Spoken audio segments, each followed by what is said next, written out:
I remember the first time I realized the ocean could watch me back. The lab's pressure doors hissed closed, and I noticed a patient staring at me without blinking, as if the darkness behind their eyes stretched deeper than the Mariana Trench itself. They told me there were 11 rules I had to follow to survive down here, but I didn't know what would happen if I broke even one. Every shadow seemed alive. Every reflection whispered warnings I couldn't quite hear. I thought I understood fear, until that night, and when I saw what was waiting beyond the observation window. I knew some rules weren't meant to be broken. Yet, from the moment I first stepped into the observation chamber, I felt a suffocating weight pressing down on me, heavier than any pressure the Mariana Trench could exert. The patient in the corner didn't move, yet their eyes were fixed on me in a way that seemed impossible for a human being. I reminded myself of Rule 1. Never look directly into the eyes of a patient who doesn't blink, whispering it like a mantra, but my legs moved forward as though possessed, drawn by the stillness that radiated from them. "We've been through drills," I muttered to my assistant, whose hands shook as he monitored the panels, "but nothing prepares you for this."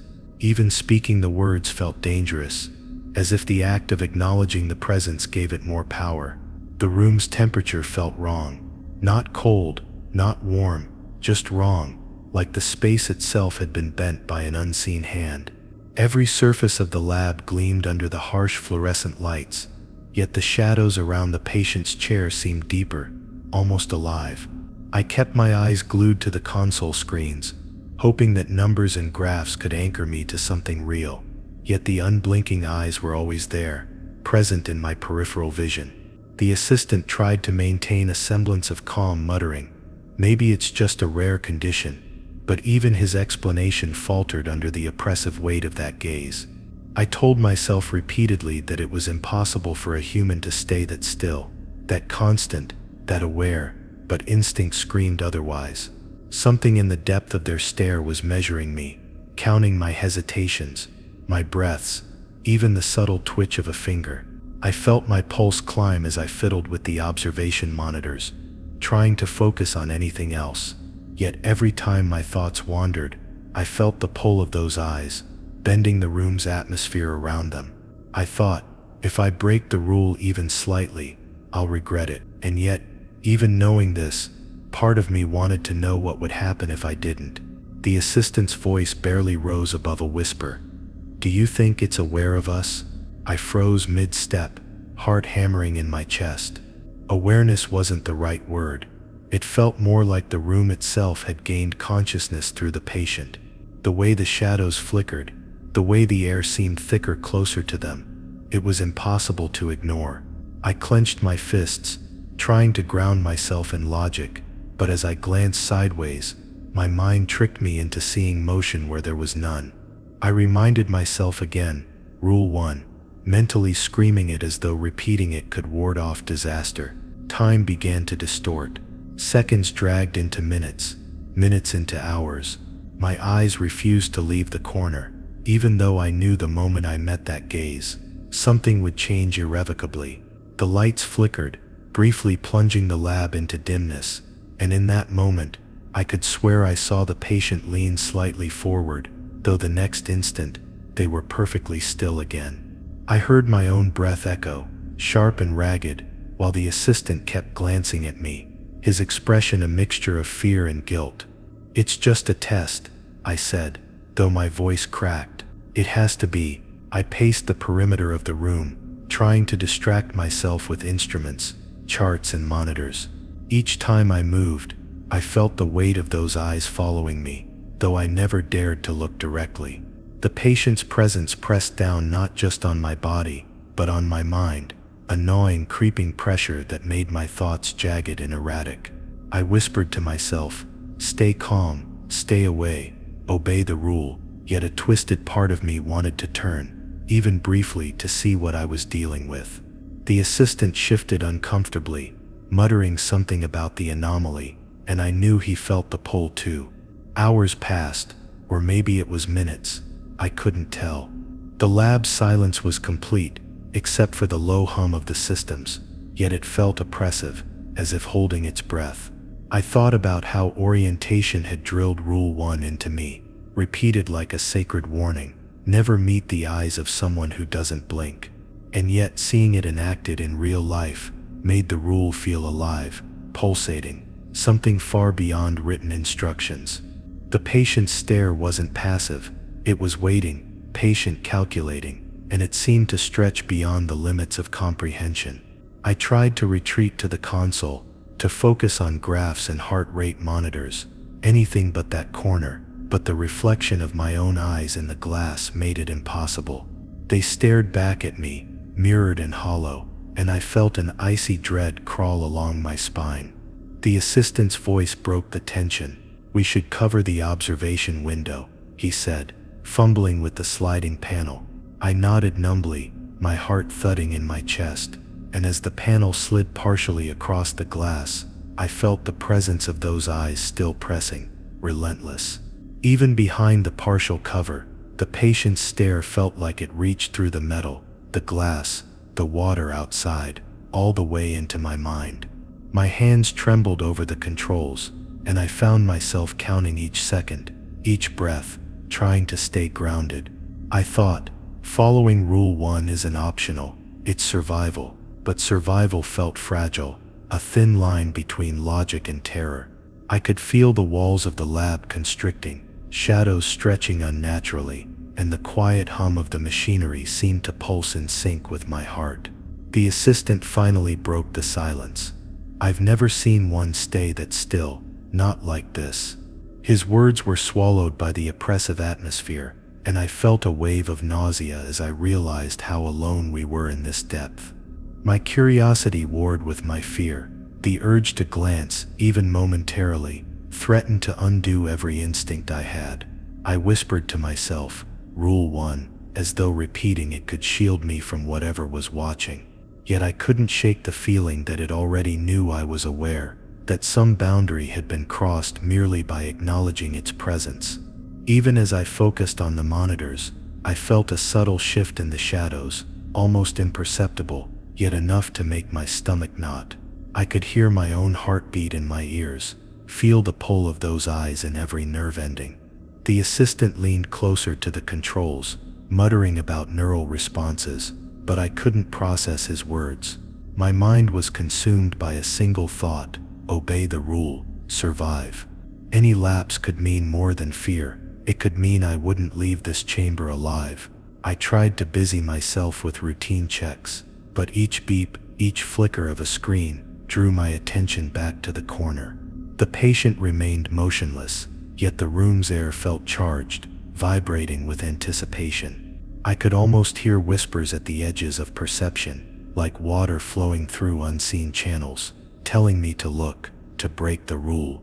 I gritted my teeth, reminding myself again of Rule 1, and took a deliberate step backward, focusing on the metallic hum and the assistant's nervous shuffling. Time became meaningless. Every glance sideways, every flicker of movement in the corner, felt like a countdown.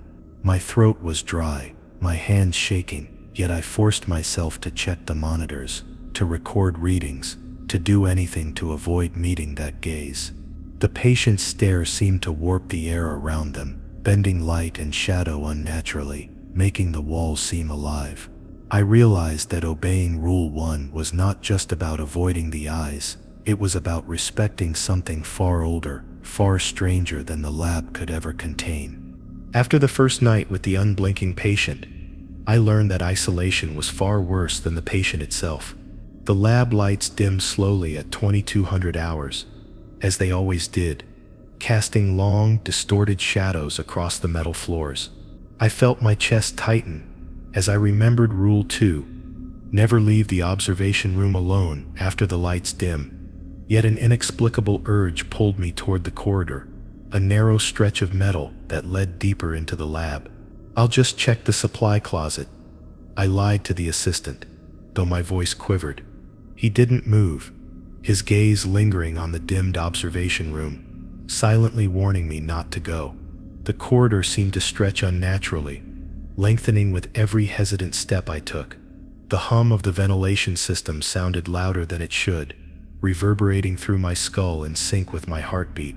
I told myself it was just nerves, that the rules were precautions for fear, not actual danger. Yet as I glanced back toward the observation room, I could swear the shadows were moving on their own, reaching, writhing, as if the patient's gaze had followed me down the hall. My legs froze, every instinct screaming to return, but curiosity and some irrational need for control kept me moving forward.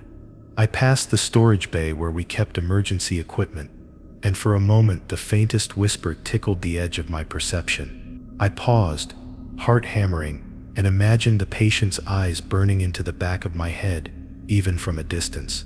The metal walls reflected nothing but darkness, yet I could feel shapes shifting at the edge of my vision. "It's just the lights," I muttered to myself, but my voice sounded hollow. My hands pressed against the cold steel walls as I edged forward, trying to convince my brain that I wasn't being watched, that Rule 2 was nothing more than a precautionary measure drilled into me. A sudden clang echoed through the lab, and I jumped, heart lurching. It was probably just a loose pipe, or one of the automated maintenance systems activating, yet the sound carried with it a weight, as if it had been intended for me. The corridor's shadows deepened unnaturally, pooling near the exit, and I realized that being alone after the lights dimmed didn't just make me vulnerable, it amplified the presence of whatever lingered here. Every instinct screamed to return to the observation room, to the relative safety of the patient behind the glass, yet I couldn't move fast enough to obey. I heard the assistant calling softly behind me, his voice tentative and fearful. "Usman, maybe you shouldn't." His words trailed off, swallowed by the cavernous corridors of the lab. I froze in place, suddenly aware that my own breathing sounded too loud, too uneven. The shadows ahead seemed to pulse with anticipation, like living entities stretching toward me, testing me, waiting for a lapse. I thought of Rule 2, trying to anchor myself, yet a part of me wanted to see what would happen if I ignored it, to see what truly lurked in the depths of the lab when no one else was around. The further I moved, the more distorted the walls became. Panels that should have been straight seemed to bow inward, and reflections shimmered strangely, as if the metal itself was liquefying. I told myself this was just fatigue, isolation, the side effects of long hours submerged underwater, yet every fiber of my being screamed that something else was present. I could feel eyes on me, not just the patients from the observation room, but more, countless presences pressing down from the shadows. The rule was simple: don't leave the room alone after the lights dim. Yet now, in practice, it felt like a lifeline. I rounded a corner and froze. A shadow detached itself from the wall, stretching impossibly, reaching toward me with a slow, deliberate motion. My heart pounded in my chest as I realized this wasn't a hallucination. Every warning from orientation, every whispered caution about Rule 2 screamed in my mind, yet my legs refused to move backward. The corridor seemed alive, breathing, shifting with a rhythm I couldn't understand. I whispered, "Stay calm, just turn around," but the words felt weak against the pressure building in the air. The lights flickered violently, and I stumbled, pressing my back to the wall. The shadow twisted, growing darker, thicker, as though feeding on my fear. I remembered the assistant's warnings, the drills, the manuals. They all stressed this rule: never leave the observation room alone after the lights dim. The words rang in my head, but I was already too far down the hall to turn back without confronting whatever was waiting for me. My palms were slick with sweat, my fingers brushing the cold metal railing as I forced myself to move cautiously. Every step became a negotiation with panic. I could feel the shadows shifting, pressing closer, sometimes behind me, sometimes ahead.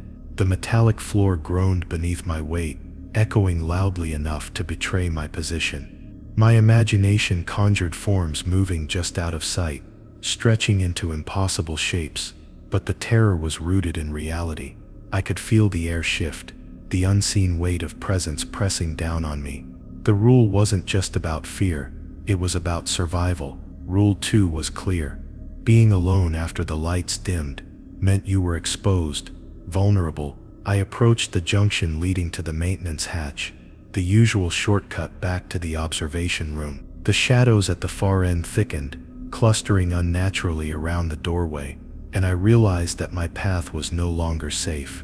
My mind raced, weighing whether to risk stepping forward or retreating, but every instinct screamed to move carefully, to obey Rule 2, even as the darkness seemed to leer and breathe. I whispered a silent apology to myself, to the rules, to the lab, to whatever force lingered in these walls. A faint scuttling noise echoed from above the venting pipes, subtle enough that I almost doubted it was real, but I knew better. The lab had been quiet all night, and yet the sound seemed deliberate, timed, intentional. I pressed myself against the wall, holding my breath, and felt a chill ripple through my body.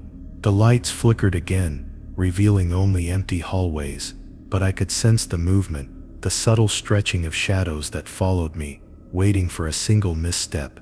Following Rule 2 wasn't just about avoiding the dark, it was about not letting the darkness notice you, not giving it a reason to act. I inched forward, every step calculated, every breath measured. The deeper I went, the heavier the air felt, almost viscous, and the further I strayed from the observation room, the more the weight of being alone pressed on me.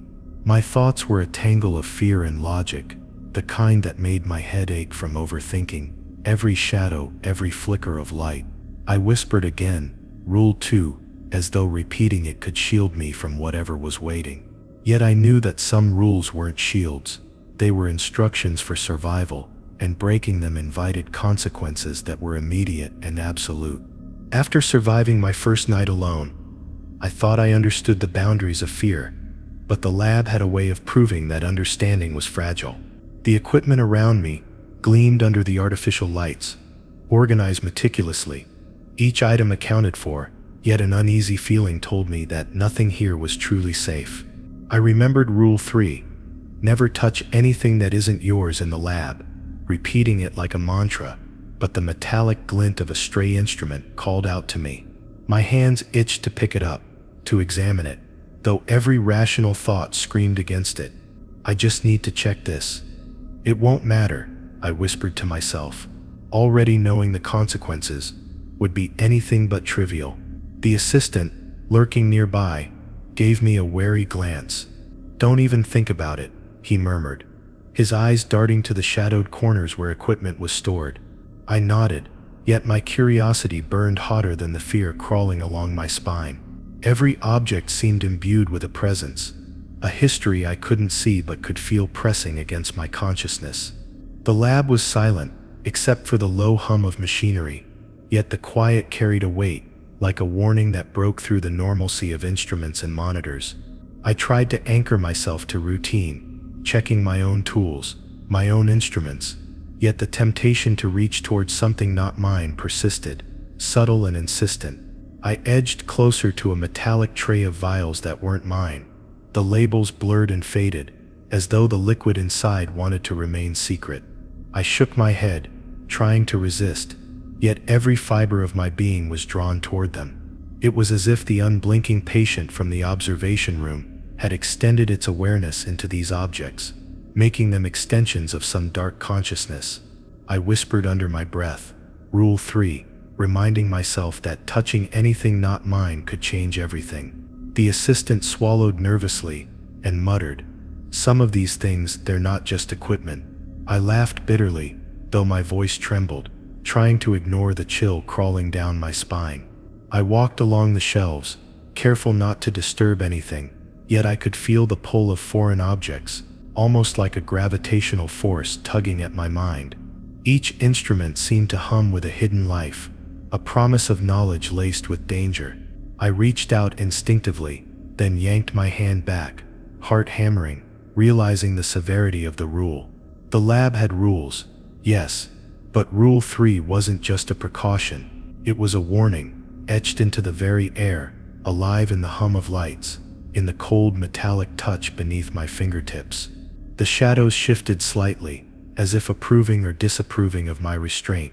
Minutes turned into hours as I cataloged my own tools, avoiding the others, obsessively recounting each piece. I realized that the lab wasn't merely a workspace. It was a cage, and the rules were its locks. One wrong move could summon something I wasn't prepared to face. A vial quivered slightly on the edge of a shelf, though no wind moved through the room. My pulse raced, my hands clenched into fists, and I reminded myself again. Rule 3. Trying to anchor sanity to instinct. The assistant's presence nearby was a small comfort, but his unease mirrored my own. We both felt that something watched, waited, and would act if we strayed. I moved cautiously to the chemical storage unit, noting the labels and expiry dates, yet never reaching for anything not assigned to me. Even standing near objects that weren't mine made the air feel heavier, as though the room itself disapproved of my proximity. Shadows pooled in the corners, stretching unnaturally, and I imagined the patient's unblinking stare from the observation room, crawling along the walls, inspecting my every move. My heartbeat was deafening in my ears, yet I forced myself to breathe slowly, reminding myself that Rule 3 wasn't arbitrary. It was survival encoded into every corner of this underwater labyrinth. A sudden hum from the ventilation system drew my attention, and I noticed the assistant stiffen beside me. "Do you feel that?" he whispered. I nodded, though I didn't need confirmation. The air itself seemed to ripple, bending toward the shelves where I didn't belong. I stepped back instinctively, gripping my own instruments, as if they could shield me, but I knew that any object I touched that wasn't mine would ripple consequences far beyond understanding. I imagined the unblinking eyes watching, aware of my thoughts, calculating whether I would obey or falter. Even routine maintenance became a trial. Every button I pressed, every panel I adjusted, I checked twice, making sure my hands only touched items assigned to me. But in the corners, shadows shifted subtly, a reminder that the lab had eyes in more ways than one. I whispered Rule 3 again, feeling the weight of its presence press against my chest, and for the first time I understood that breaking the rule wasn't a minor offense. It was an invitation. The assistant looked at me, his expression tight, and muttered, "Some rules you follow, some rules they follow you." Hours later, exhaustion set in, yet vigilance remained. The lab seemed alive with intention, each object carrying a silent warning. Even a misstep, a hand brushing an unlabeled vial, a careless tap on a shared tool, felt catastrophic. I traced my own path repeatedly, ensuring I touched nothing that wasn't mine, all while shadows writhed just beyond the corner of my vision.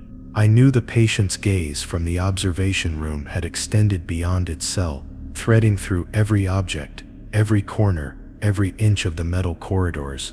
The assistant finally broke the silence. "I don't know how you manage it," he said, voice low, "to not touch anything you shouldn't."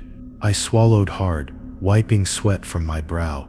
"You learn quickly," I whispered, though fear gripped me in ways words couldn't convey. Rule 3 wasn't about discipline, it was about survival. One careless move, one slip, and I could unleash something the lab was never meant to contain. Every fiber of my being understood that this wasn't just a rule, it was a boundary, separating life from whatever else lingered in the darkness beyond the glass. I continued meticulously, cataloging, checking, avoiding, all the while aware of the patient's presence in the corner of my mind, aware of shadows that moved unnaturally, aware of the tension that pulsed through the lab like a heartbeat.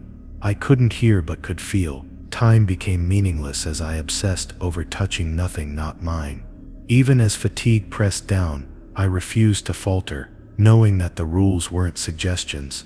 They were the only things keeping the lab's horrors at bay. Rule 3 had already proven that small transgressions had consequences, and I had no intention of being the first to test its limits. After surviving my first night alone, I thought I understood the boundaries of fear, but the lab had a way of proving that understanding was fragile. The equipment around me gleamed under the artificial lights, organized meticulously, each item accounted for, yet an uneasy feeling told me that nothing here was truly safe. I remembered Rule 3, never touch anything that isn't yours in the lab, repeating it like a mantra, but the metallic glint of a stray instrument called out to me. My hands itched to pick it up, to examine it, though every rational thought screamed against it. I just need to check this. It won't matter, I whispered to myself, already knowing the consequences would be anything but trivial. The assistant, lurking nearby, gave me a wary glance. Don't even think about it, he murmured, his eyes darting to the shadowed corners where equipment was stored. I nodded, yet my curiosity burned hotter than the fear crawling along my spine. Every object seemed imbued with a presence, a history I couldn't see, but could feel pressing against my consciousness. The lab was silent, except for the low hum of machinery, yet the quiet carried a weight, like a warning that broke through the normalcy of instruments and monitors. I tried to anchor myself to routine, checking my own tools, my own instruments, yet the temptation to reach towards something not mine persisted, subtle and insistent. I edged closer to a metallic tray of vials that weren't mine, the labels blurred and faded, as though the liquid inside wanted to remain secret. I shook my head, trying to resist, yet every fiber of my being was drawn toward them. It was as if the unblinking patient from the observation room had extended its awareness into these objects, making them extensions of some dark consciousness. I whispered under my breath, Rule 3, reminding myself that touching anything not mine could change everything. The assistant swallowed nervously and muttered, Some of these things, they're not just equipment. I laughed bitterly, though my voice trembled, trying to ignore the chill crawling down my spine. I walked along the shelves, careful not to disturb anything, yet I could feel the pull of foreign objects, almost like a gravitational force tugging at my mind. Each instrument seemed to hum with a hidden life, a promise of knowledge laced with danger. I reached out instinctively, then yanked my hand back, heart hammering, realizing the severity of the rule. The lab had rules, yes, but Rule 3 wasn't just a precaution, it was a warning etched into the very air, alive in the hum of lights, in the cold metallic touch beneath my fingertips. The shadows shifted slightly, as if approving or disapproving of my restraint. Minutes turned into hours as I cataloged my own tools, avoiding the others, obsessively recounting each piece. I realized that the lab wasn't merely a workspace, it was a cage, and the rules were its locks. One wrong move could summon something I wasn't prepared to face. A vial quivered slightly on the edge of a shelf, though no wind moved through the room. My pulse raced, my hands clenched into fists, and I reminded myself again, Rule 3, trying to anchor sanity to instinct. The assistant's presence nearby was a small comfort, but his unease mirrored my own. We both felt that something watched, waited, and would act if we strayed. I moved cautiously to the chemical storage unit, noting the labels and expiry dates, yet never reaching for anything not assigned to me. Even standing near objects that weren't mine made the air feel heavier, as though the room itself disapproved of my proximity. Shadows pooled in the corners, stretching unnaturally, and I imagined the patient's unblinking stare from the observation room crawling along the walls, inspecting my every move.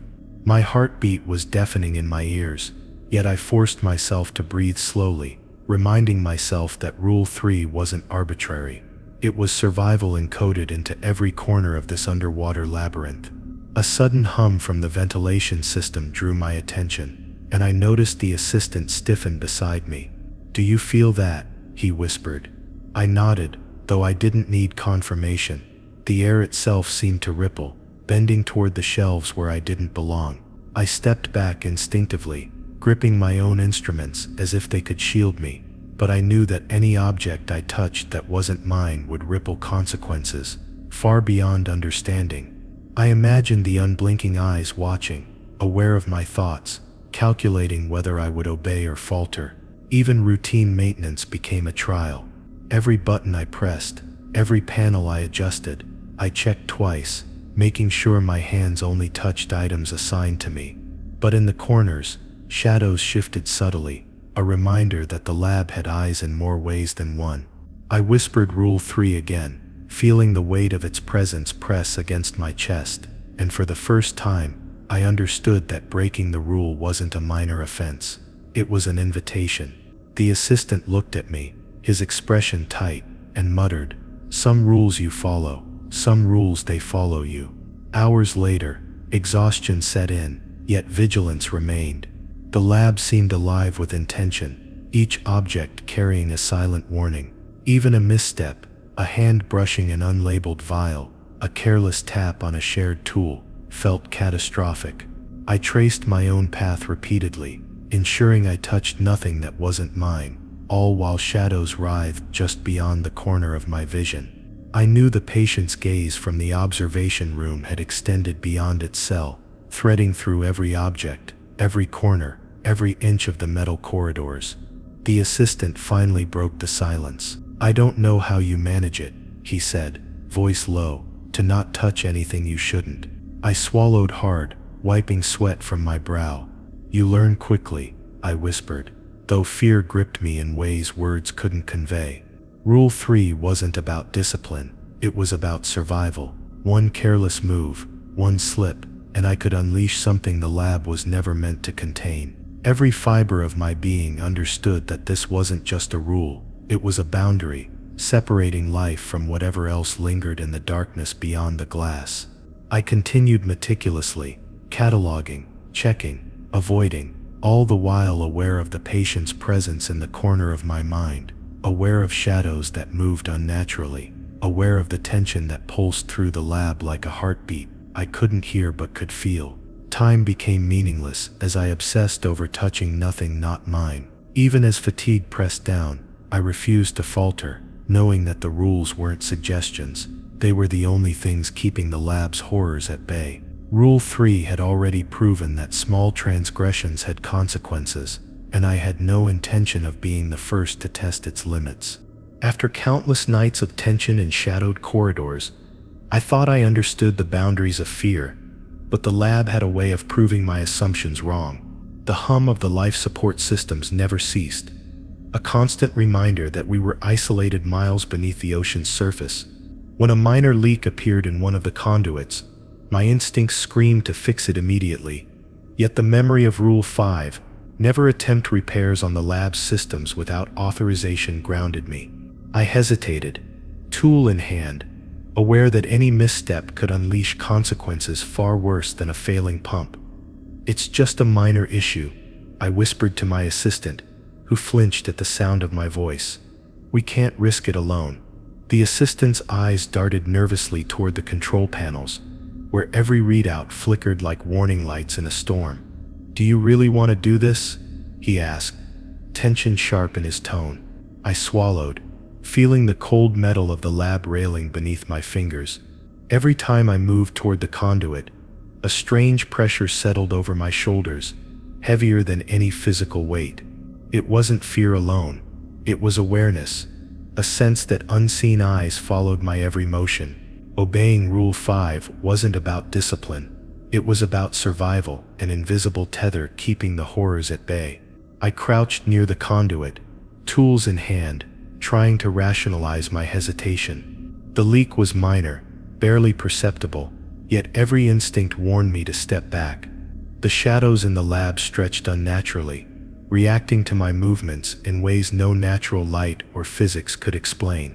I could feel the presence of the unblinking patient from the observation room, pressing at the edges of my awareness, reminding me that one small violation could have dire consequences.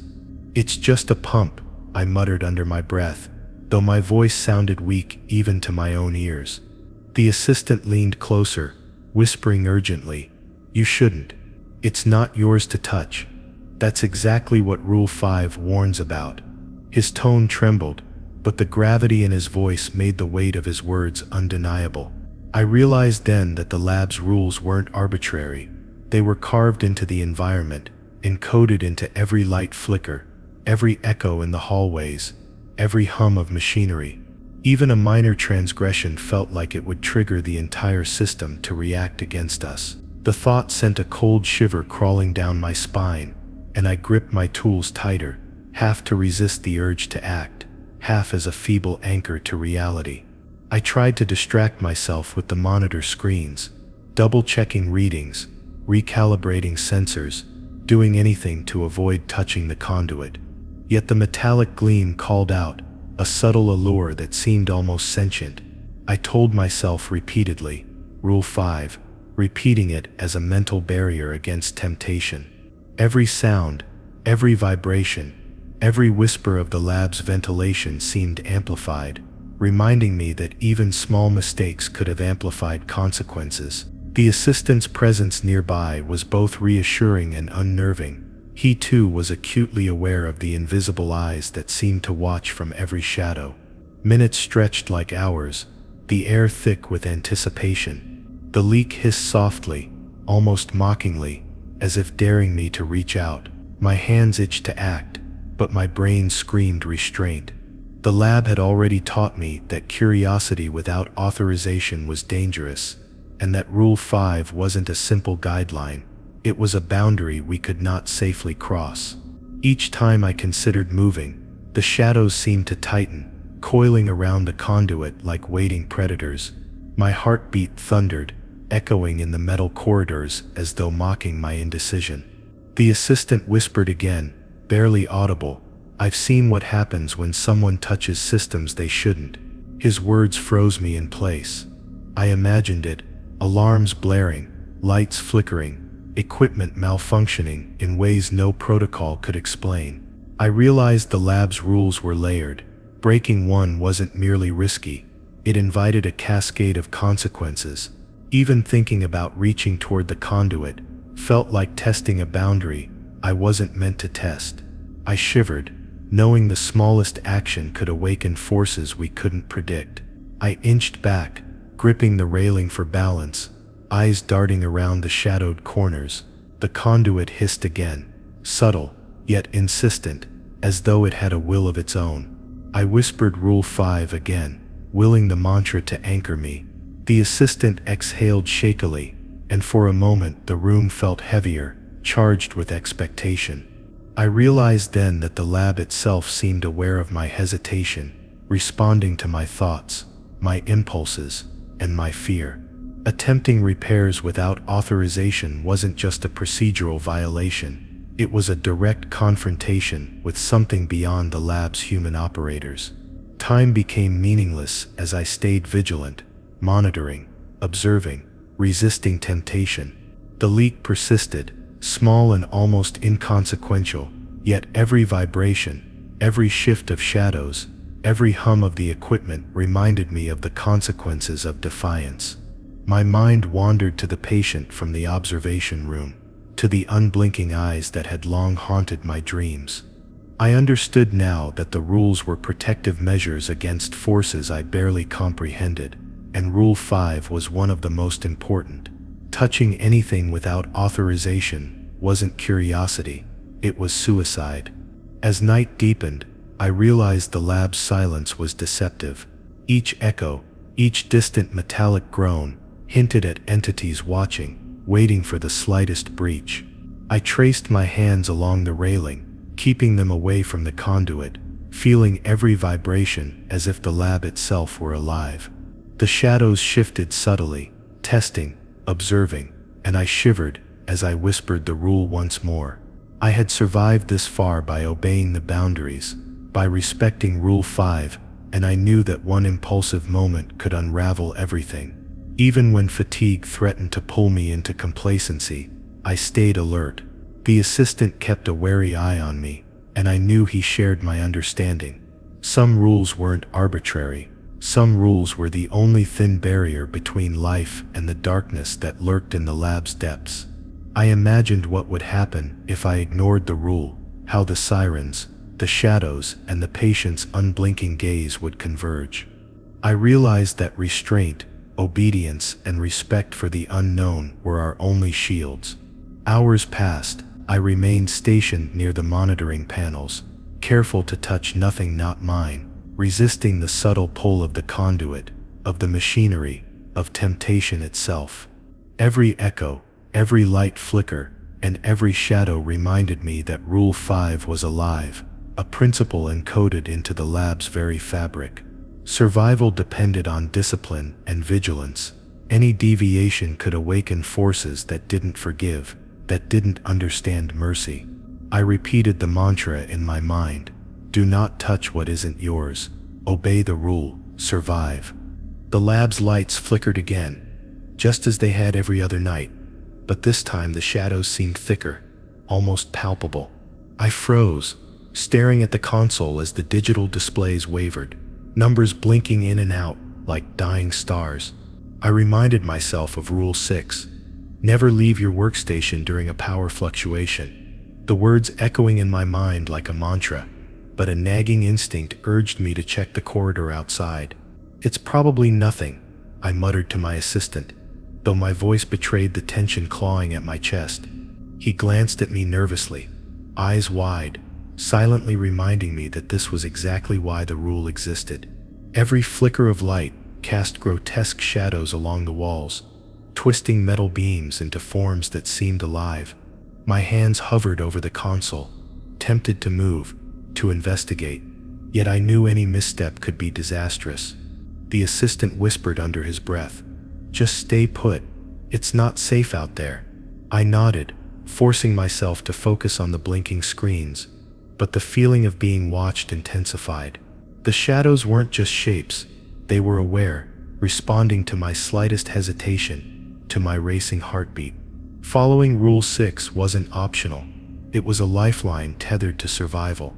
I gripped the armrests of my chair, forcing myself to breathe steadily, though my chest felt tight, as if the pressure in the room had increased with each flicker. The lab's hum, once a comforting constant, now sounded like a warning, vibrating through the metal floors and into my bones. I could hear the assistant adjusting the monitors next to me, his movements quiet but deliberate, trying to avoid any sudden noises. I realized that leaving my station, even for a moment, could invite catastrophe, something lurking in the shadows waiting for the slightest breach. The flickering became faster, more erratic, the digital readouts distorting unpredictably. I whispered Rule 6 under my breath, reminding myself that leaving the workstation was not an option. My instincts screamed to move, to check the panels in the next room, yet every fiber of my being resisted. The assistant's eyes flicked nervously to the doorway, then back to me, and I understood his unspoken fear. We weren't dealing with a normal power fluctuation. This was something alive, aware and punishing.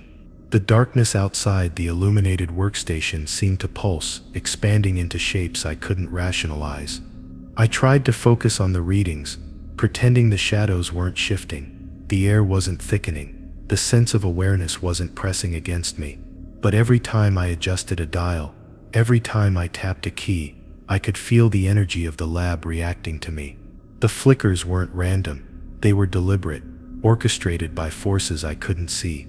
I leaned back slightly, eyes fixed on the monitors, and whispered again, Rule 6, letting the repetition anchor me to safety. The assistant nodded, and for a moment, our mutual understanding of the danger provided a fragile shield. The hum of the ventilation shifted, irregular now, matching the erratic pulse of the lights. My stomach knotted as I imagined the consequences of leaving my post, circuits sparking, shadows advancing, the unblinking patient's gaze somehow reaching beyond the observation room. I pressed my palms into the console, feeling the vibrations as if the metal itself were alive. The assistant shivered beside me, muttering something about past incidents where power fluctuations had led to equipment failures and disappearances. The words hung in the air, heavy and real, reminding me that Rule 6 was written in blood, not just protocol. Minutes stretched endlessly. Each flicker of light distorted the corridors outside, making them appear longer, darker, and more menacing. I could feel the lab's walls pressing inward, the shadows shifting subtly at the edges of my vision, testing me. Every instinct screamed to flee, yet I forced myself to remain seated, to obey the rule, to survive. My mind wandered to thoughts of the other rules, and I realized that one small lapse here could unravel everything. The careful balance of light, shadow, and human presence maintained by strict adherence. A sudden jolt ran through the lab as a panel behind me sparked briefly, sending a shower of light across the room. I flinched, but didn't move from my workstation. The assistant leaned closer, whispering urgently, "Don't even think about it, just stay." I swallowed hard, nodding, aware that even one step toward the corridor could invite catastrophe. The shadows outside seemed to ripple, almost reaching toward the glow of the monitors, testing, probing, waiting. My pulse thundered in my ears as I repeated Rule 6, letting it ground me against the instinct to flee. The minutes dragged like hours. Every blink of the lights, every subtle vibration, made the lab feel alive, sentient, aware of my presence. I tried to focus on the monitors, on the numbers, on anything tangible, but the shadows stretched, bending unnaturally, curling toward the edges of my vision. I could feel the assistant tense beside me, and I knew he felt the same invisible presence pressing against us.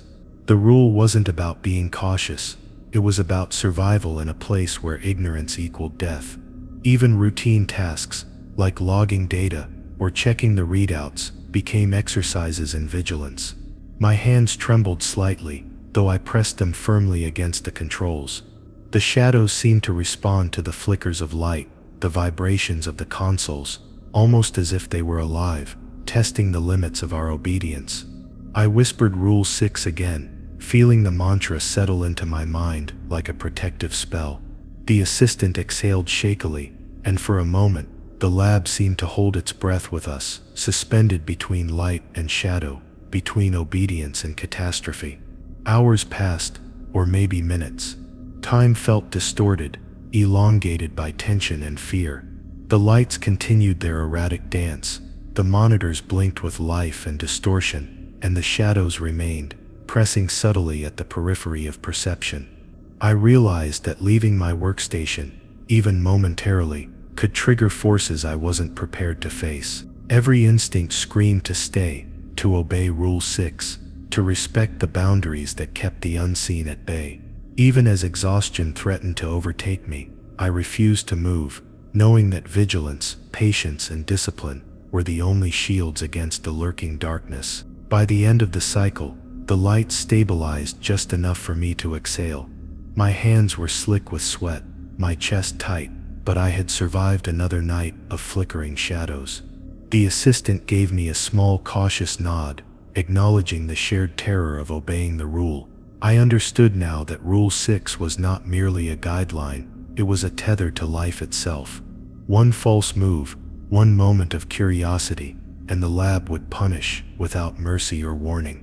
I leaned back in my chair, repeating the rules silently, feeling the fragile balance of survival resting solely on our adherence. The hum of the ocean beyond the thick reinforced glass always seemed to whisper, but that night it spoke with a clarity that froze my blood. I paused mid-step, tools in hand, recalling Rule 7, never respond to voices that come from the water outside the lab, as though saying it aloud could shield me from whatever was calling. The assistant froze behind me, his eyes wide, his lips moving silently as if he too was repeating the warning in his mind. A voice, faint and wet-sounding, echoed against the glass, almost human but impossibly distorted, tugging at my curiosity, despite every rational thought, screaming to ignore it. The voice repeated, murmuring my name, elongating each syllable in a way that twisted my stomach with dread. I could feel the pull of the sound, a lure that seemed to reach past the glass, into the very core of my being. I clenched my fists, trying to anchor myself to the metal railing beneath my fingers, to the cold, tangible floor, anything that reminded me I was still on the inside. The assistant whispered, barely audible, "It's trying to make you move. Don't respond." I nodded stiffly, heart hammering, the air thick with anticipation as the shadows along the walls seemed to bend toward the sound. I told myself it was some echo, a quirk of acoustics, but the lab had taught me to distrust explanations that felt too simple. The voice grew louder, a low, undulating hum that seemed to ripple through the walls. I focused on the console, eyes locked on the monitors, repeating silently, Rule 7, willing the words to act as a shield. The shadows cast by the fluorescent lights quivered, stretching unnaturally, as though alive and moving toward the source of the sound. My pulse raced as I realized that curiosity, the simple act of acknowledging the voice, was already dangerous. The assistant shifted beside me, and I felt the tension radiating from him. "It's not just sound," he said, voice trembling. "It knows if you're listening. It knows if you want to answer." I swallowed hard, my hands gripping the console, trying to ground myself in rationality. Yet even as I reminded myself of Rule 7, the voice beckoned again, now speaking in fragmented sentences that mimicked familiar phrases only I could understand. I felt my resolve waver, a dangerous pull that threatened to undo every ounce of discipline I had built over weeks. I paced the perimeter of the lab, careful to avoid the glass, avoiding eye contact with the dark water outside. Each ripple, each reflection seemed alive, bending with the rhythm of the unseen presence. I whispered Rule 7 again, feeling the words etch themselves into my mind as armor. The voice became more insistent, teasing, stretching vowels into shapes that felt like claws reaching into the room. My chest tightened, breath shallow, as I forced myself to focus on tasks, logging data, checking monitors, pretending the outside didn't exist. But it did. The voice did, and I could feel its awareness crawling over me, testing every line of resistance. Minutes stretched like hours, the darkness outside the lab pressing against the reinforced glass, shadows pooling inside the room in response. I could hear faint, wet-sounding footsteps against the hull, though no one could possibly be there. The assistant muttered warnings, low and urgent, yet even his words couldn't mask the dread coiling inside me. My hands hovered over the console, poised to act, but unwilling to breach Rule 7. The voice whispered again, speaking fragments of private thoughts, of fears I hadn't dared voice aloud, and I felt a shiver run down my spine, as if the unseen entity had touched me directly. The lab's lights flickered with the rhythm of the calling voice, casting twisted, overlapping shadows that crawled along the walls. I could feel the air grow heavier, almost viscous, pressing in from every corner. Every fiber of my being screamed to look, to respond, to lean against the glass. But I knew that breaking the rule, even in thought, was perilous. I repeated the mantra in my mind, Rule 7, feeling the repetition as a lifeline, an anchor against the pull of the water's call. The assistant stayed close, whispering reassurances that felt hollow but necessary. I imagined what would happen if I gave in, if I responded even slightly. The voice would reach deeper, the shadows would elongate further, the darkness would curl around us until there was no escape. I could feel my pulse synchronize with the rhythm of the lab's own systems, aware that each beep, each hum, was a countermeasure, a boundary that must not be crossed. Even fatigue could not tempt me to ignore Rule 7.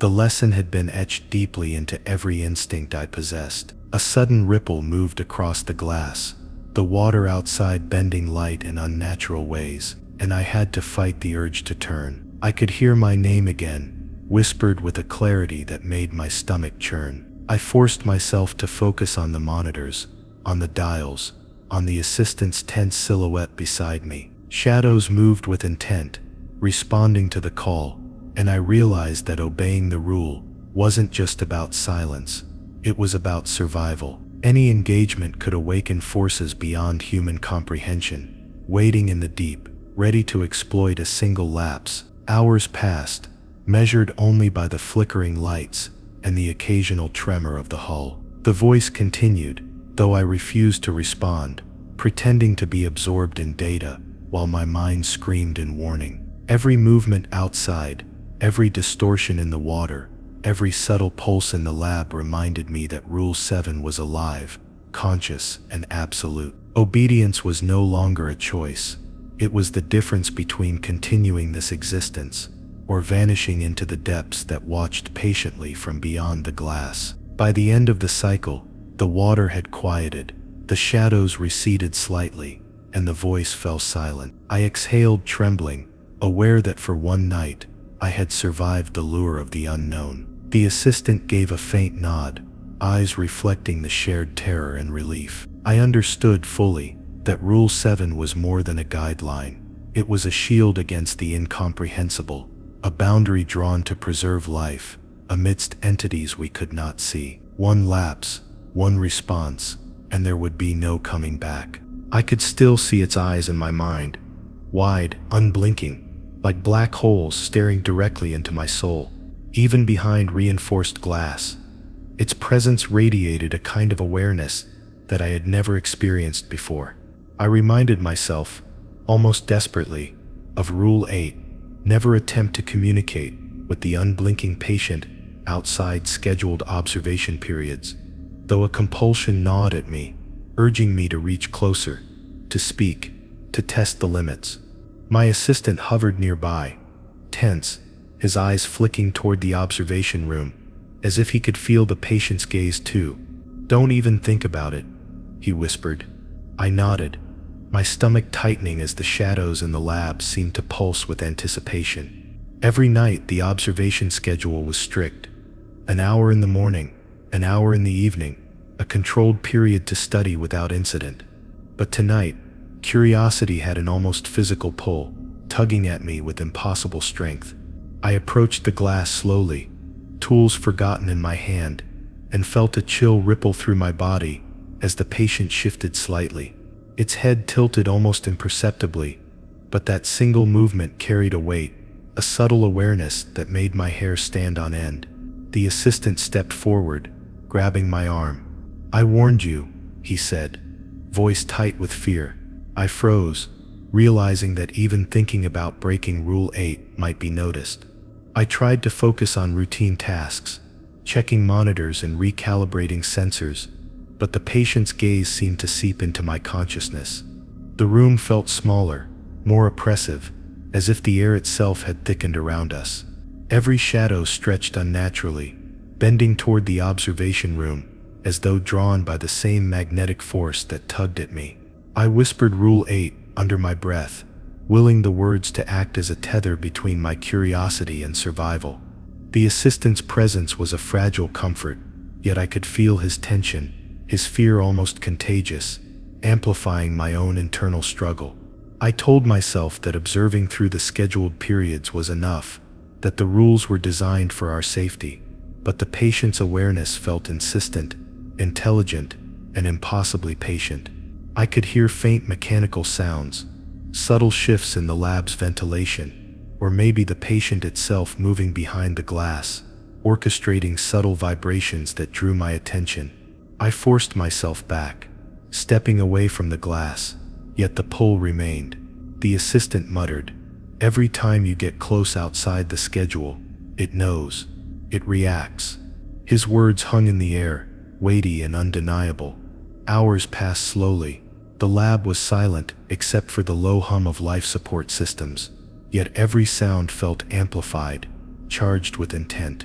I kept my eyes on the monitors, hands trembling slightly as shadows shifted in the corners. The patient's head moved, almost imperceptibly, and I felt a shiver run through me. Rule 8 was no longer just a precaution, it was a barrier, a safeguard against the patient's awareness extending beyond its containment. Even thinking about breaching it seemed dangerous, as though my mind itself was being tested. The assistant's nervous energy pressed on me like a physical weight. "You have to stop," he whispered again, voice quivering. "It's learning, reacting to you." I swallowed hard, gripping the railing along the observation room, repeating the rules silently. Every muscle in my body screamed to step back, to avoid even a hint of engagement. The shadows behind me writhed subtly, stretching toward the observation room, coiling like smoke, as if anticipating a breach. I realized that breaking Rule 8, even mentally, could invite consequences we were ill-prepared to handle. I walked slowly along the perimeter, keeping my hands away from the glass, trying to occupy myself with logs and data entry. Yet the patient's eyes seemed to follow every movement, a silent awareness that made me feel naked and exposed. The assistant shifted uneasily beside me, glancing at the glass, then back at me. "It knows what you're thinking," he whispered. My pulse quickened, each beat echoing through the metal corridors as I repeated the rule in my mind. The lab felt alive, reactive, aware of every micro-expression, every hesitation, every flicker of curiosity. Even simple tasks became torturous exercises in discipline.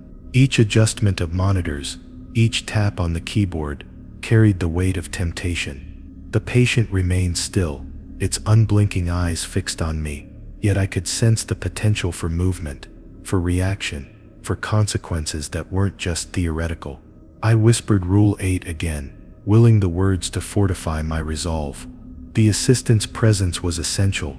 Without him, I feared the patient might detect my wavering attention and act. The hours dragged, measured only by the rhythmic pulse of the ventilation system and the occasional flicker of the lab lights. Shadows shifted subtly, coiling at the edges of the room, a constant reminder of the boundary we must never cross. I thought of previous incidents, of moments when curiosity had overcome caution, and the devastating results that had followed. Even now, resisting the urge to interact outside the scheduled periods felt like swimming against a powerful current. One wrong move, one glance, one spoken word, and the patient's influence could extend beyond containment. Finally, the scheduled observation period ended, and I could step back fully, feeling a wave of relief wash over me. The patient's head remained slightly tilted, eyes unblinking, as if assessing whether I had learned my lesson. I exhaled shakily, repeating the rule silently. Rule 8, understanding that adherence wasn't just protocol, it was survival. The assistant gave a faint nod, acknowledging the shared terror and relief of avoiding the breach. Even the shadows seemed to relax slightly, though I knew this was only temporary.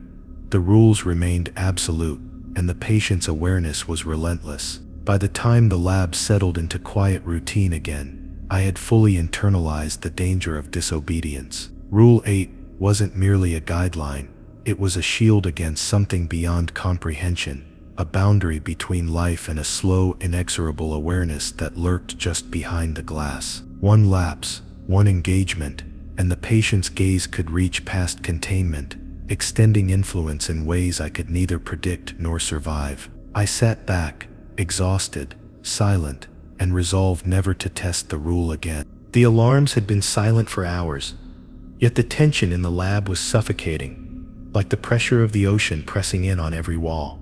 I could feel my heartbeat in my ears as I approached the nearest emergency hatch, the reinforced steel gleaming ominously under the harsh fluorescent lights. I reminded myself of Rule 9, never open the emergency hatches without confirmation from the control room, though a small, irrational part of me wondered what might be waiting on the other side. The assistant's gaze followed me, wary, his hands hovering over his own tools, as if anticipating disaster. "You're not thinking about it, are you?" he asked, voice low and trembling. I shook my head, stepping back slightly, yet my curiosity gnawed at me. Every hatch seemed to carry a magnetic pull, an unspoken promise of answers and horrors intertwined. Shadows pooled near the edges of the metal panels, bending in ways that defied logic, almost inviting me to ignore the rule. I gripped the railing and whispered Rule 9 under my breath, trying to anchor myself to reason. The assistant exhaled shakily, muttering about past incidents where someone had breached a hatch without authorization, and the consequences were not something anyone wanted to recall. The lab's hum seemed louder now, vibrating through the floors and walls, almost as if the structure itself were alive and aware. Each panel I passed seemed to pulse, and my stomach twisted with unease. I could hear faint, irregular creaks from the hull, distant but unnerving, and I felt the shadows shift subtly in response. My hands trembled slightly as I approached the hatch again, imagining the consequences of a single impulsive turn of the handle. Rule 9 wasn't just a precaution, it was a lifeline, a boundary between controlled safety and chaos. I glanced at the assistant, who gave me a small, taut nod, silently reinforcing the rule. "The control room would have to authorize it," he whispered. "They monitor everything. One wrong move, and the pressure systems could fail." I swallowed hard, gripping my own tools, every instinct screaming to stay put. The hatch loomed like a dark, silent sentinel, metal cold against my fingertips. shadows curling around it in unnatural ways. Even thinking about opening it felt dangerous, a mental trespass that seemed to ripple through the lab's atmosphere. Hours of tension passed as I maintained my station, watching the monitors and resisting the temptation to approach the hatch again. The assistant stayed close, muttering reminders and quietly checking the controls. The lab felt alive with intention, each vibration, each flicker of light, each subtle creak responding to my presence. I imagined the catastrophic outcomes of breaking Rule 9, flooding, system malfunctions, the unblinking patient reacting, and shadows expanding beyond their normal reach. The fear of unknown consequences anchored me firmly in place, ensuring compliance. Even routine tasks became exercises in restraint. Every step toward the hatch, every glance, every whispered curiosity felt like testing the limits of what the lab allowed. Shadows lengthened, stretching in response to movement, coiling near corners and edges, waiting for a moment of weakness. I whispered Rule 9 again, letting the repetition fortify my resolve. The assistant exhaled with a shiver, his unease mirrored in my own chest.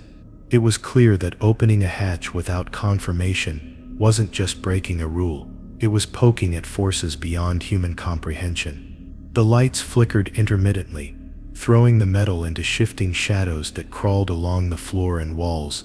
Each movement made me flinch, my hands tightening around the console. The assistant whispered again, barely audible, "Just stay put, don't even think about it." I nodded, my eyes fixed on the steel, imagining what lay beyond the closed doors: dark water, shifting shadows, perhaps something alive waiting. The lab's design was meticulous, but the rules existed for reasons that went far beyond simple protocol. Obedience was survival, and Rule 9 was one of the most absolute. A sudden tremor ran through the hull, subtle yet enough to make the hatch shudder. I froze, heart hammering, imagining the consequences if I had touched it. The shadows twisted unnaturally, almost as if responding to the vibration, testing, probing. I whispered Rule 9 silently, letting it ground me, to resist any impulse to touch or open the hatch. The assistant stayed close, eyes darting to every corner, aware of the pressure and the potential for disaster. The lab seemed alive, attuned to every hesitation, every glance, every faint curiosity. Minutes stretched into hours. The hatch remained closed, the shadows ever present at the edges of my vision, the lab vibrating faintly, like a creature breathing in the dark. I focused obsessively on monitoring instruments, adjusting controls and maintaining routine. Even thinking about opening the hatch felt like a transgression, like I could feel the consequences rippling through the walls and into the water beyond. The unblinking patient's gaze seemed to extend further now, as though aware of our every movement, reacting to the very thought of disobedience. Eventually the lab seemed to settle, though the tension remained, lingering in the metallic walls and humming air. I exhaled shakily, whispering Rule 9 once more, feeling the mantra etch itself into my mind.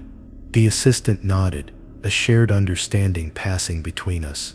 One misstep, one lapse in vigilance, and the emergency hatch could become a portal to disaster, flooding, structural collapse, or worse, consequences that the lab's rules alone couldn't fully prepare us for. Obedience, vigilance, and restraint were the only things keeping the darkness at bay. By the time the night cycle ended, I had fully internalized the danger of disregarding the rule. Rule 9 was not a suggestion, it was a lifeline, a boundary drawn to keep us alive and maintain control over forces we couldn't comprehend. One moment of curiosity could unravel everything we had worked so hard to contain. I leaned back in my chair, gripping the console tightly, repeating the rules silently, knowing that vigilance was the only defense in this submerged nightmare. The shadows remained, but for now, the hatch stayed closed, and we survived. The hum of the lab's systems had always been a low, constant reassurance, a rhythm I depended on to survive down here in the depths. But tonight, something was off. The readings flickered unpredictably, subtle shifts in pressure that made the instruments quiver in ways I hadn't seen before.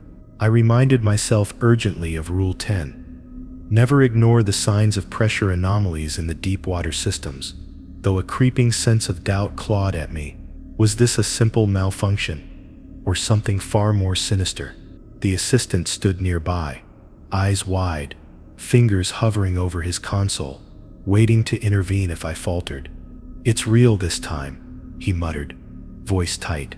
I leaned closer to the monitors, scrutinizing the graphs, numbers, and indicators that danced across the screens.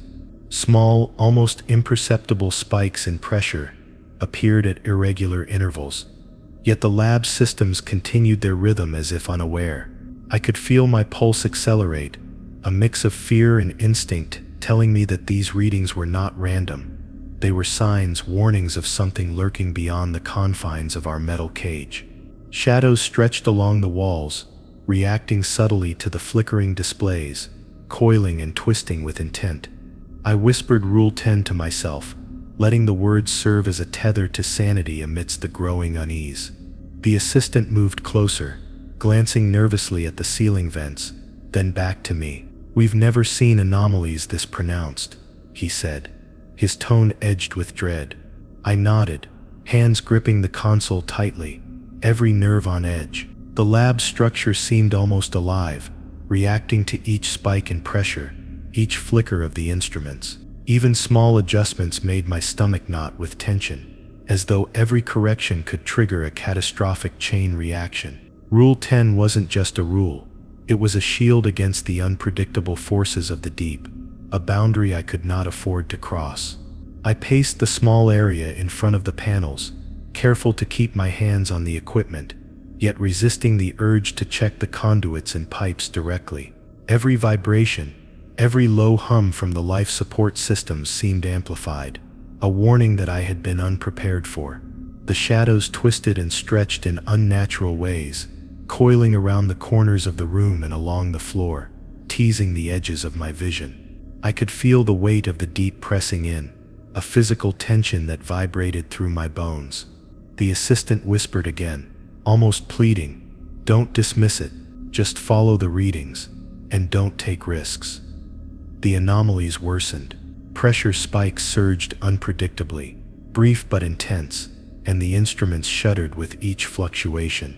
I felt a chill run through me, realizing the potential consequences: structural failure, flooding, or worse. Shadows twisted toward the conduits, toward the pipelines, as if aware that I was observing too closely.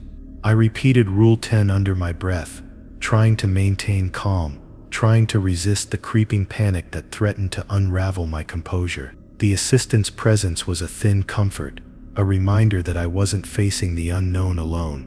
I adjusted valves and recalibrated the monitoring equipment, each motion deliberate, painstakingly careful. The lab vibrated subtly, a resonance that felt almost predatory, like the structure itself was aware of our vigilance.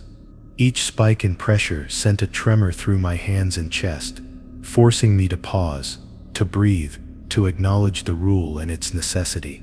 Rule 10 demanded that I treat these anomalies with absolute seriousness, never brushing them off, never succumbing to the false confidence that I had in human skill alone. Minutes bled into hours, the anomalies continuing with irregular rhythm. The shadows coiled closer, pressing subtly at the edges of my perception, their movement synchronized with the spikes in pressure. I could hear the assistant muttering under his breath, a litany of warnings and reassurances as he adjusted his own instruments. The lab felt alive, aware of our anxiety, reacting to every small twitch, every heartbeat, every glance. Obedience to Rule 10 became not just a matter of procedure, but of survival. Any lapse could invite consequences beyond comprehension. I imagined what might happen if I ignored the readings. Ruptured pipelines, cascading failures, or worse, something unknown using the pressure fluctuations to enter our controlled environment. I pressed my hands firmly against the console, grounding myself, whispering Rule 10 as a mantra. The assistant shifted, his eyes darting to the shadowed corners, and I could feel his anxiety blending with mine. The lab seemed to thrum with intention, alive, aware of our every hesitation, every correction, every small act of observation. Even routine calibrations became exercises in vigilance.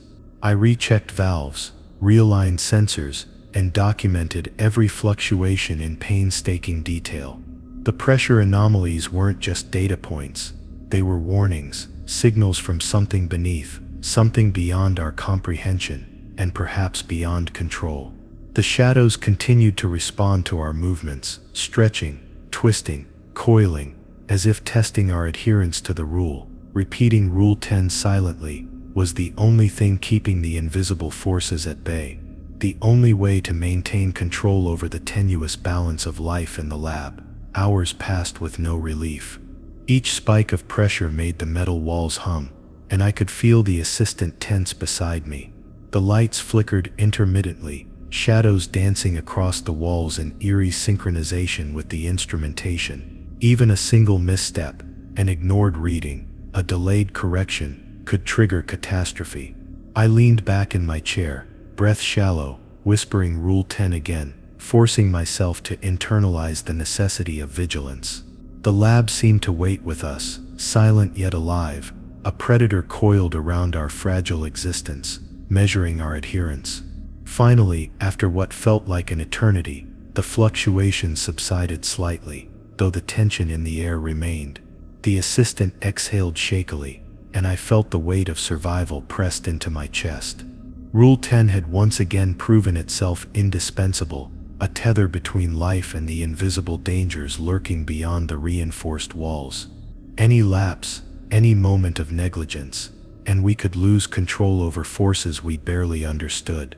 I leaned back, exhausted, whispering the rule silently, knowing that vigilance was our only shield against the darkness and pressure of the deep. The deeper we descended into the lab's routines, the heavier the shadows seemed to grow, pressing against the reinforced walls, as if they had substance. I had spent countless hours obeying the previous 10 rules, and yet tonight, I felt the weight of something unseen staring directly into my mind.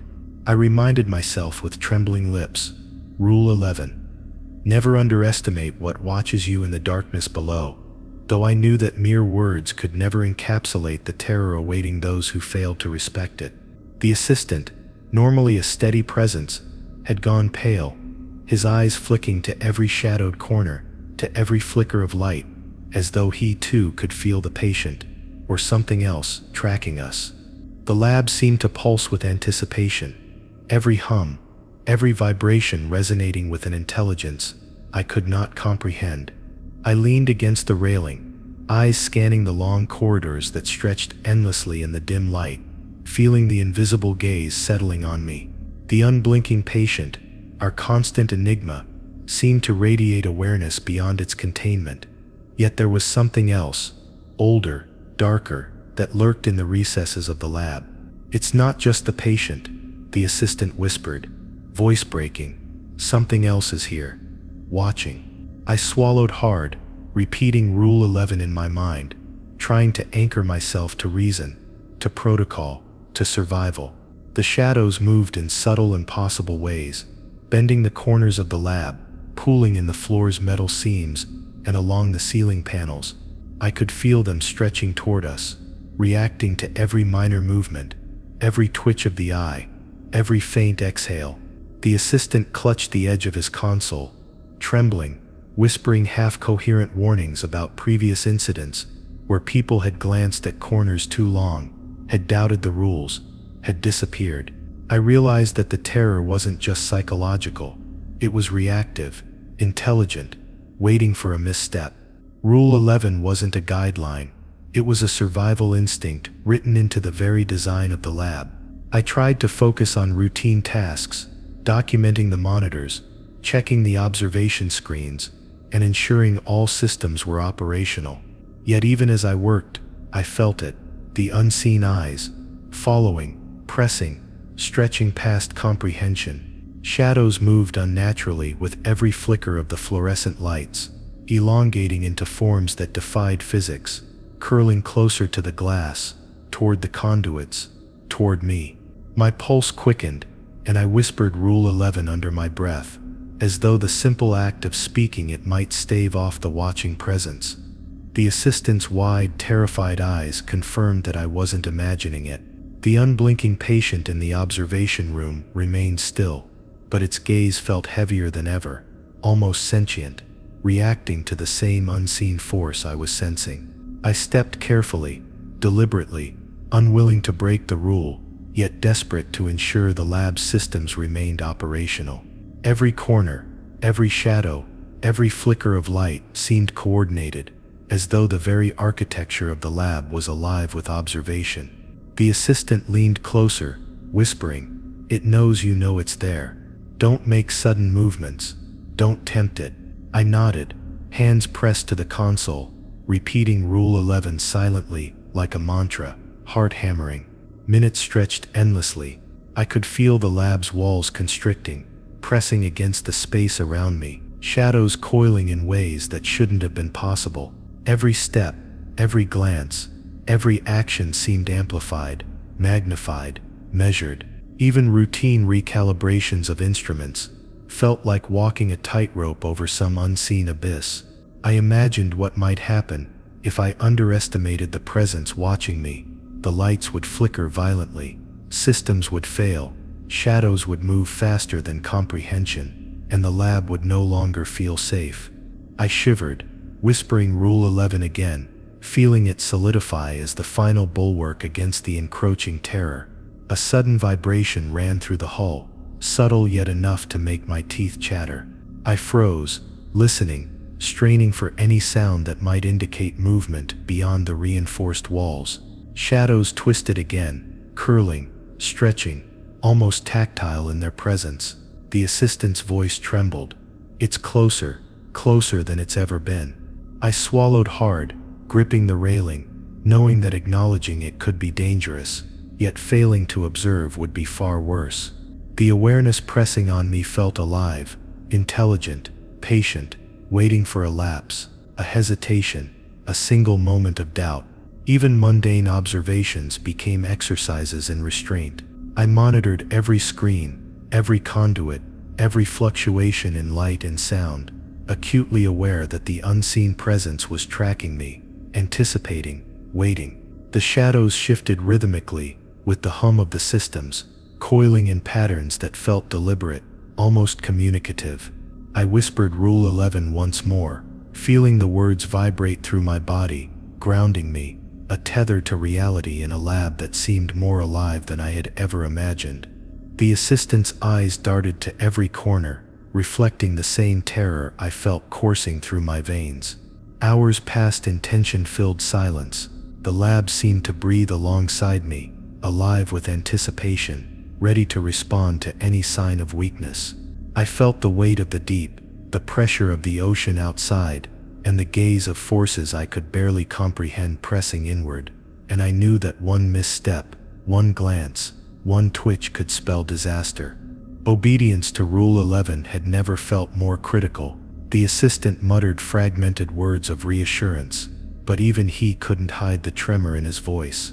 Then, as if in response to my vigilance, the shadows shifted suddenly, a movement, too fluid, too fast, too intelligent to be random. I froze in place, heart pounding, remembering every instance when curiosity had almost led to disaster. The lab seemed alive, aware, watching, and the unblinking patient's gaze felt heavier, more focused than ever. I whispered Rule 11 again, gripping the console for support, realizing that survival was dependent, not just on the rules themselves, but on an almost superhuman discipline, a constant awareness of forces beyond comprehension. By the end of the cycle, the shadows receded slightly, though their presence lingered, coiling at the edges of my vision. The assistant exhaled shakily, eyes still darting, the weight of what we had avoided pressing down on us. I understood fully that Rule 11 was the culmination of every lesson the lab had taught me: vigilance, discipline, awareness, and respect for the forces beyond our understanding. One lapse, one underestimation, and survival was no longer guaranteed. Even now, as I sit and document this, I feel the unblinking gaze, the press of shadows, the weight of the darkness below, and I know that the rules are the only thin barrier between life and something waiting in the depths. I don't know if we will ever truly leave this place unchanged. The lab, the shadows, the patient, they are part of me now, etched into my memory, my thoughts, my fears.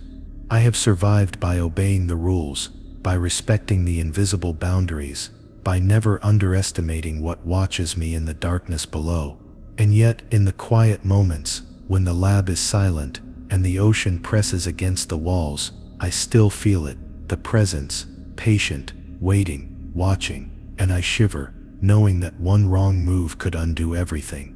If you enjoyed this story, like, share, and subscribe for more.